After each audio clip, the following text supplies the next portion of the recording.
Good evening, everyone. I'm so thankful that you're here. But I want to make sure that you understand something. These drinks, Cokes, any kind of soda, anything that is carbonated that we drink that is sweet, Mountain Dew, even sweet tea, they're great. They're wonderful and they taste so good, but they're really not that good for us. You may think that just because you're drinking a Coke, just because it says 240 calories, and you're like, that's not that bad. This one bottle is 240 calories, and it's not just the calories that makes it bad. It's the ingredients that make it bad. So today I want to explain to you a little bit of why you shouldn't drink soda, why it's bad for your health, it's bad for your finances, and why diet soda isn't a good alternative. Honestly, how I feel is that water is the best alternative for soda. Yes, it's tasteless at times. Sometimes you just want that sweet, that carbonated feeling, but you can always add to water to make it taste better. But no matter what, Coke and all the artificial sweeteners and artificial ingredients that are in Cokes and other sodas are never going to make you feel as satisfied, as healthy, and as cleansed as water can. And here's some reasons why I believe you shouldn't drink Coke. First, it's dangerous to your health. According to drhyman.com, Coke includes one ingredient called brominate vegetable oil. Now, on the outside, we look at that and we see the words vegetable oil and we think that can't be very bad.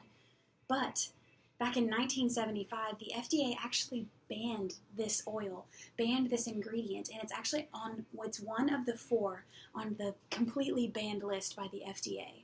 Now, Coke was created before that, so it continued to be made, but it still contains that vegetable oil that is very bad for your system. It also can cause you to gain unnecessary weight. According to medicalnewstoday.com, which is a news site for medical and health needs and just interest, it says 20% of the average American's intake is made up of soda. If you think about that, that seems a little bit small. But 20% out of 100% means 80% of the time, that's mostly food. So for one drink or one type of drink to make up 20% of your average diet, the average American's diet, is a huge percentage. Think about it. When you go out to eat, you get a hamburger, you get fries, you get chicken wings, you get whatever, however healthy or unhealthy it may be, you may want to wash it down with a Coke. But after this, I feel like you might want to rethink that.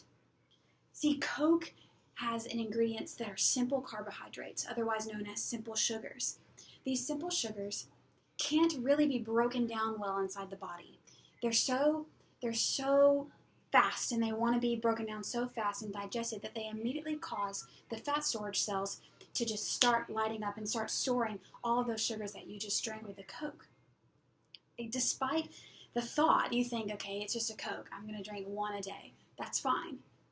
The good carbs, we think of good carbs like avocados or certain vegetables or proteins that have good carbs in. Those carbs are more complex carbs, meaning that your body takes a little bit longer to digest them, which means that as they digest, they're actually working off the calories and the sugars and the sodium that you took in with these proteins, making it a little bit healthier for you because it makes your body work. Coke and other simple sugars like that don't make your body work. Your body just takes them and stores them immediately in your fat storage cells, and there's really nothing that you can do about it besides working out. However, working out isn't going to help the other risks.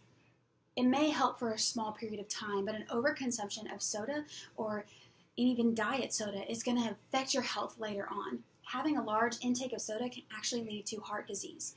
So when you imagine that soda and those simple sugars coming in, those syrups, think about the syrups for a second. That the black, the dark liquid that creates Coke's color. If you go to the Coke Museum in Atlanta, you can see that they have Coke without color, and it's literally just clear. So what makes that color is a syrup, and that syrup is incredibly thick and incredibly sticky. It's what makes that sweet, that really rich taste. That syrup sticks to anything. If it's sticky on the outside of your body, it's going to stick to the inside of your body. So you need to make sure that you're thinking about that. When you intake it, that syrup comes in your body and it sticks to different things. It goes to the fat storage cells, it goes to your blood cells, it goes to your arteries. It can cause a lot of heart diseases.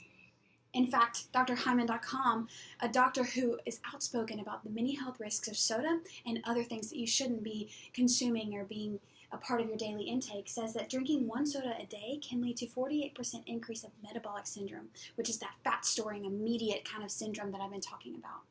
Also, diabetes is a huge health risk. According to Medical News Today, another website talking about the risks and stuff of soda and unhealthy things, in 2010, the risk of developing diabetes was 26% higher for someone who consumed a lot of sugary drinks. When you think about diabetes, you think about the food, you think about consuming cake and other sugary things. But soda can be even more than a slice of cake. Honestly, if you're going to pick soda or cake, pick the cake. It's probably better for you. Not only is it detrimental to your health, but it's also detrimental to your finances. And as a college student, and as all of you are college students, you know too that it's detrimental. When you go to a restaurant, water is free. And that's a thing. Water is always going to be free. But soda is at least $1.50, it may be $1.75, it could be $2. I've seen very fancy restaurants where it's $4. So you spend $20 on a meal and then $4 on a drink, and you're going to get refills that are costly as well, whereas water is free and healthier. It says if you cut out the cost of soda, this is from health.com, which gave interesting facts about reasons why you shouldn't drink soda. If you cut out the cost of soda, you can end up saving $1,000 a year. Let's put that in perspective. $1,000 could pay a mortgage payment, could be someone's salary for a month. Wisebread.com, which is also a kind of a health nut website, says 22 reasons why you shouldn't drink soda. It states that purchasing a soda out of the vending machine every day can cost you up to $550. Now you're thinking that's a little bit exaggeration, but I did the math. If every soda was $1.50, which most are in most vending machines, that ends up being $547.50 a year that you purchase 1 soda a day. To us, we don't think that's a big deal. We think, I'm just thirsty, I'm going to go get a soda. But you just spent $550 in 1 year on something that you could go without. Finances also come in the cost of medical bills. It has huge health risks. So you're going to pay more not just on the actual soda itself, but also on the medical bills that come with the health risk of over-consuming that sugary drink that we all love. And hey, I love it too. But it really is a bad risk, both for your wallet and your health. Lastly, we think about diet soda. We think, oh, Diet Coke's better than Coke. And they even had advertisements about how Diet Coke is better than Coke, but it's not. The fact that it's an alternative shouldn't be a sign. It should show you that there's something in Diet Coke that makes it more diet, which means it's more artificial. In fact, there is artificial sweeteners in Diet Coke, and those sweeteners trigger insulin in the body, which immediately makes your body store any kind of fat cell.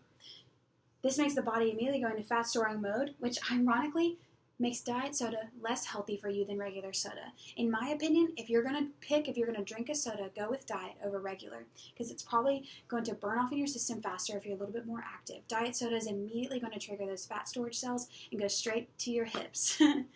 Lastly, it's a mental trick. The word diet allows most of us to think that it's diet and we can have more of it.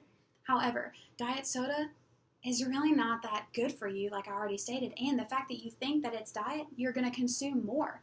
People may drink more diet soda than they would ever drink regular soda, even if they like them both, simply because of the word diet in its name.